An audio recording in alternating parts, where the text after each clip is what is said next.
Bentrovati al meteo. Tempo sostanzialmente stabile nella giornata di mercoledì 28 agosto, anche se il sole, a dire il vero, non sarà molto presente, ma vediamo la situazione nel dettaglio. Sul Veneto avremo maggiori spazi soleggiati al mattino, poi col passare delle ore il cielo tenderà a coprirsi, come vediamo un po' dappertutto, ma senza piogge particolarmente degne di nota. Temperature stazionarie minime tra 17 e 23 gradi, valori massimi compresi invece tra 28 e 32 gradi. Anche sul Friuli Venezia Giulia avremo più sole nella prima parte della giornata, ma poi il cielo sarà irregolarmente nuvoloso un po' dappertutto e non avremo comunque precipitazioni.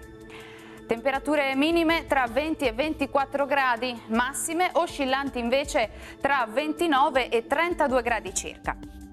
Situazione pressoché identica sul Trentino Alto Adige, dove sarà soleggiato ovunque al mattino, poi il cielo sarà via via più coperto, ma si manterrà comunque asciutto e stabile ovunque. Temperature minime tra 17 e 18 gradi, le massime oscilleranno invece tra i 29 e i 30 gradi.